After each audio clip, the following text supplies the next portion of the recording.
We're able to live because of the hard work of our farmers. I insist to my soon-to-be father-in-law, but my words fall on deaf ears. He mocks farming as a job that's not profitable. He even laughs, challenging me to show him the life of a farmer. Fine, let him see my family farm. He'll regret his words soon enough. My name is Henry. I used to work in sales, but when my dad's health deteriorated, I took over the family farm. I'm the second son, but my elder brother moved overseas for work. That left me as the only one to continue the family business. I have a sweet and strong-willed fiancé. I fell head over heels for Ellie the moment I saw her working at our regular cafe, and that's how our relationship started. 2 years into dating, she accepted my marriage proposal. So here I am, about to meet Ellie's parents. Gosh, I'm nervous, I mutter, looking up at the luxurious high-rise where Ellie's parents live. Don't worry, Henry. I've already talked to my mom about you. But my dad, well, that's another story. I've heard her father is a stern man who owns a few restaurants. As nervous as I was, I go in and greet them. To my relief, both warmly welcome me. Sorry though, we haven't been able to sync our schedules because of my busy work, the father-in-law began, then started elaborating on how well his company was doing. Henry, I hear you're the top performer in sales. You must be making good money, right? Do you have plans on where you want to live in the future? How about moving into this high-rise condo? All I could do was force a smile at the rapid-fire questions. You're being rude to Henry, said the mother-in-law as she served the tea. Thank you. This tea is quite good. The delicious flavor helped ease my tension. Oh, I'm glad you like it. My brother grows the tea leaves. Our family home has a tea plantation, and they always send us the fresh tea. The conversation took a lively turn as my mother-in-law and I chatted about the tea. My father-in-law then huffed and said, "A tea plantation, how antiquated. Few households drink tea these days. I wonder when your family home will go out of business." His disparaging remark about her family home left my mother-in-law looking downcast. I had heard somewhere that tea plantations aren't as profitable as they used to be. It's labor-intensive work that requires skill and, above all, manpower. Still, seeing my mother-in-law so disheartened, I couldn't keep my mouth shut. We owe our livelihood to the farmers who work hard to produce our food. We're able to live thanks to the people who grow crops. The same is true for tea. I'm sure many people find comfort in the delicious taste of this tea. At my words, my father-in-law scowled. I seemed to have put him in a bad mood. The timing couldn't have been worse, but I took a deep breath and blurted out, I've decided to quit my job and take over the family farm. I've decided to protect the land that's been passed down through the generations. Ellie has accepted this, so please, support us in the future. The moment I announced that I had taken over the farm, my father-in-law's face turned red with anger. A farmer? I agreed to meet you because you were the top-performing sales guy. Ellie, did you lie to me? My father-in-law, his face filled with anger, turned to Ellie. I've tried to talk to you about this many times, but you were too busy. Besides, Mom supports our decision, Ellie said, sighing. She must have known it would come to this.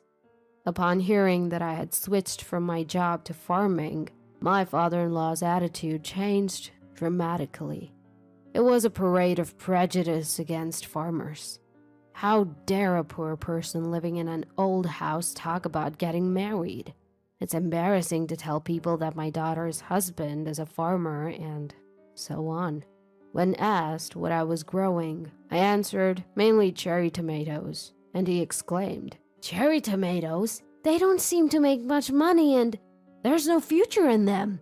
Of course, we're growing more than just tomatoes.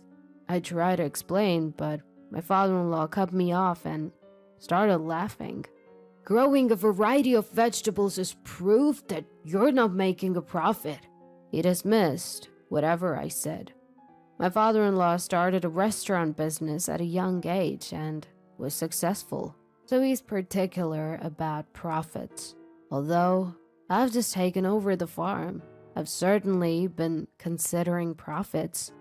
But as I tried to discuss this, my father-in-law shook his head dismissively. He didn't expect much from me. "I'd like to see what life as a farmer is like. Is your house a shack? Are your parents wearing overalls and straw hats while working? Maybe I should meet them next time."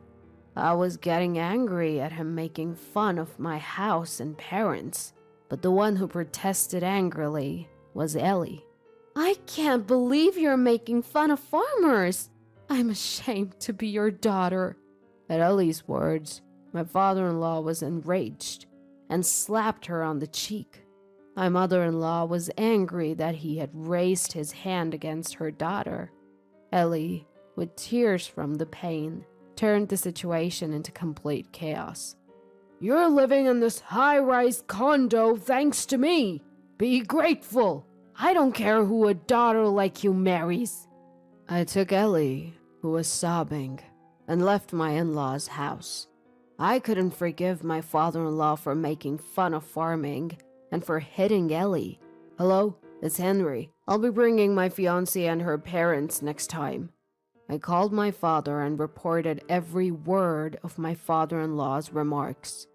"He runs restaurants, doesn't he? What's the name of it?" he asked, so I told him my father-in-law's name and the name of the restaurants he runs. "I have an idea, so wait for me." I asked what he meant by an idea, but he said he was still uncertain and hung up the phone. After a while, my father called back. After hearing from my father, I immediately went to meet some people. Later, Ellie and I went to greet my mother-in-law again. She apologized for my father-in-law's arrogant attitude. He had apparently become arrogant since his restaurant business took off. He moved into a high-rise condo to show off to people around him and began to look down on those who earned less than him. It was a daily occurrence for him to ridicule her family's tea farm. His affairs with women were not hidden, and he did as he pleased, according to my mother-in-law. She said she endured it all for her daughter. "I don't want to cause trouble for Ellie and Henry by getting a divorce." My mother-in-law is a kind person who thinks of Ellie and me. "Don't worry about us. Please think of your own happiness." When I said that, she thanked me and smiled. "I want to help my brother who inherited our family's tea farm. I don't want to see the farm that has been handed down for generations go out of business." He reminded me of the importance of tea farm, Henry. So I'm going to divorce him and go back to my parents' home. It seemed that my mother-in-law's resolution is already made. The day came when I took my in-laws to my parents' home. After getting off the airplane, we drove for another hour. There were vast fields and farms around us. I can't believe there are houses where people live in such a rural area. My father-in-law spat out in the car. Ellie and my mother-in-law obviously looked uncomfortable, but patient, probably because he could say he wanted to go home if a quarrel started here. "I'm looking forward to see the life of a farmer. Is the toilet outside or something?" My father-in-law ridiculed my home, laughing uproariously. "You'll see when we get there." After driving a while, we saw a large gate and high walls. I'm back. I brought everyone with me. When I spoke to the intercom, the gate opened automatically. What a grand gate! Oh, and the garden is so beautiful! Ellie followed me, cheerfully praising the scenery. We leave the garden to a gardener, but it's an English garden, so it's called. Because of my parents who love Europe, there were many of my mother's favorite roses planted. My mother-in-law entered the garden and happily sniffed the scent of the roses. My father-in-law grumbled that it was a bad taste garden. Please, this way. There's a large building beyond the large garden. That is my family home. The brick-built house has 12 rooms and living, dining, kitchen. It's quite spacious. In front of the entrance, there are 2 luxury cars and 3 off-road motorcycles parked. All the land around our house is our own farmland. My in-laws and Ellie were all agape. My parents greeted us at the entrance. Looking at my father-in-law, they showed a smile. Of course, they are not wearing overalls. When I entered the living room, there were relatives and some people gathered. Not only my parents, but everyone was dressed in suits. My father-in-law, insisting that formal attire is unnecessary when meeting farmers, had come in his usual attire of a t-shirt and jeans. Because my mother-in-law, Ellie, and I were dressed relatively formally, he stood out significantly. Hello. Perhaps feeling out of place? My father-in-law said in a small voice, looking down in embarrassment. My father introduced them to the relatives. This is Ellie, Henry's fiancée, and these are Ellie's parents. It seems like Ellie's father has quite a prejudice against farmers. Were you surprised to see that our home was not a shabby hut? The gaze the relatives cast upon my father-in-law was cold. It seemed that my father-in-law had told everyone the story I had told him. No, I mean, that's not... As my father-in-law stammered, several men stepped forward. Why are you guys here? My father-in-law looked surprised with widened eyes.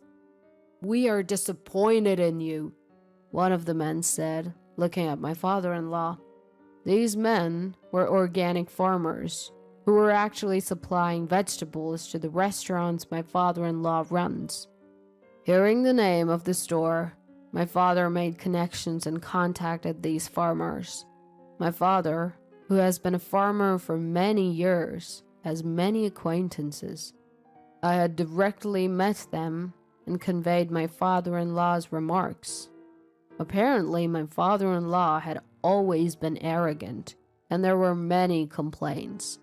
Those who were outraged that he looked down on farmers so much had come today to directly voice their complaints. We would like to terminate our business relationship at the end of the next contract. Everyone nodded when one of the farmers said this. Wait a minute. Our specialty is organic vegetables. My father-in-law runs several Italian restaurants featuring vegetables popular among the women.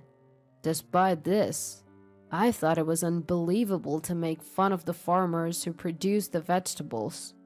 I guess for him, anything is fine as long as it makes a profit. He had set his sights on organic vegetables because he thought dumb women should bite if he touted them as healthy food. While my father-in-law was flustered at being told they wanted to stop trading, he is a businessman.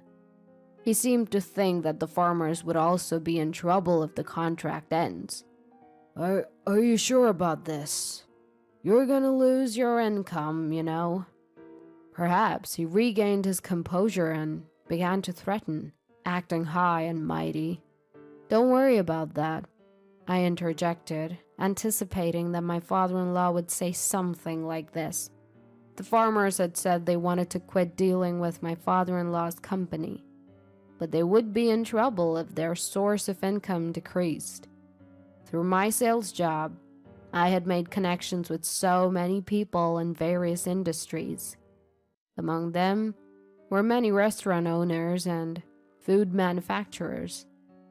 Even if they extended the deal with my father-in-law, I had introduced them to the next place they could do business, so they wouldn't be in trouble.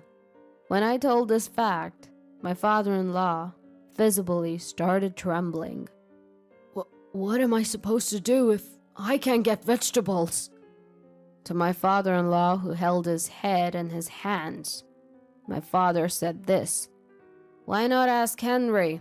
We also grow organic vegetables."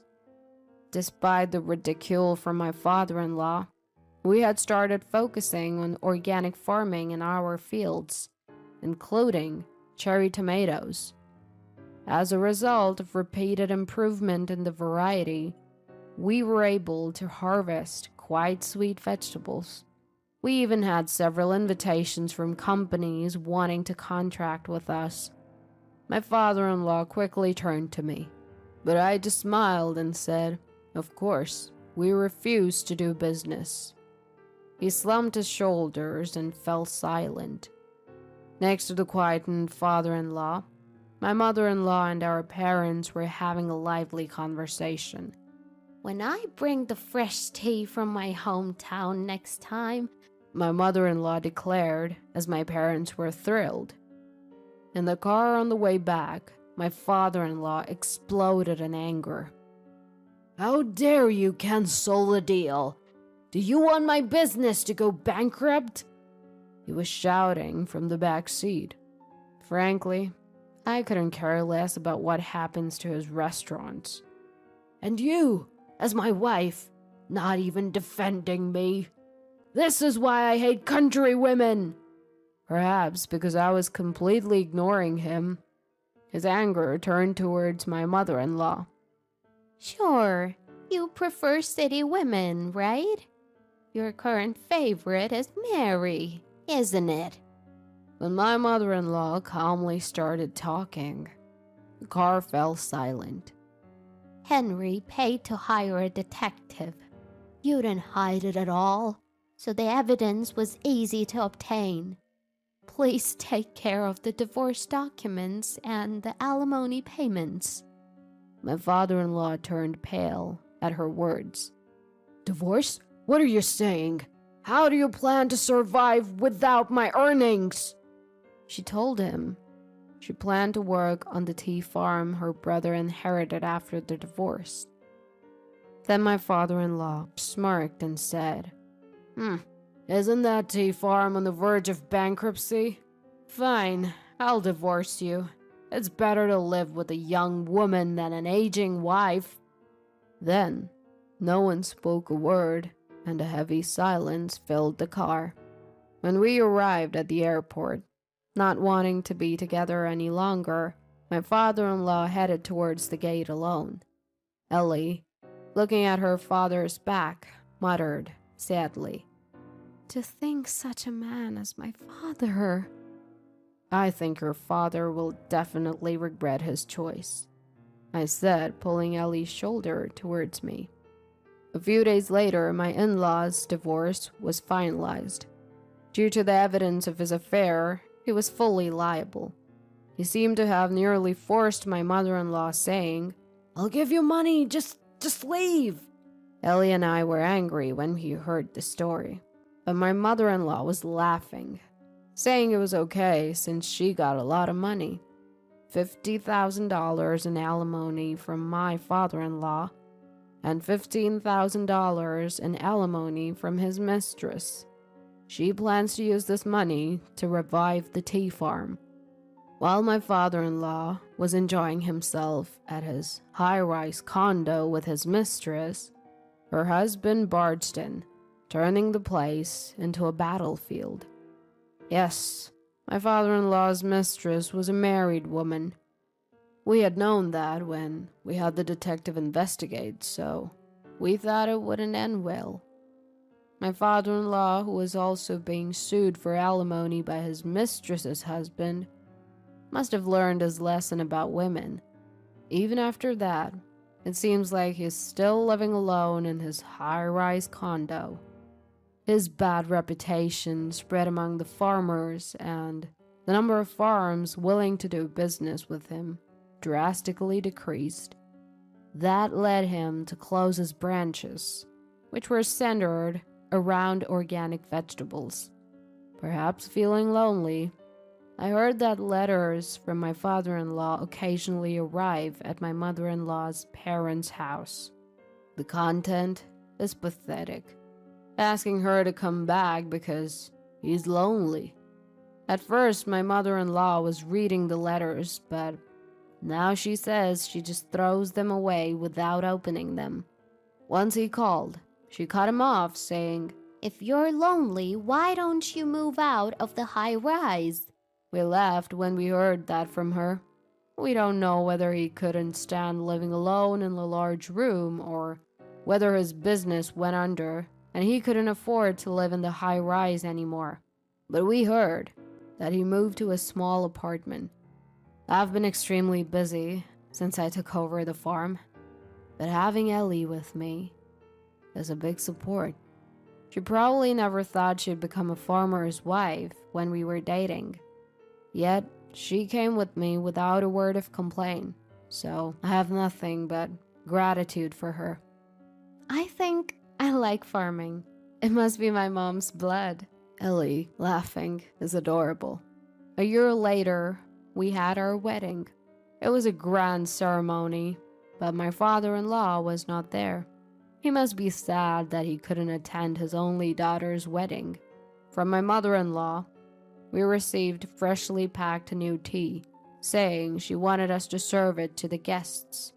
Thanks to my mother-in-law's help, the tea farm, which was on the verge of bankruptcy, seemed likely to turn a significant profit. Their tea is still fragrant and delicious, as always.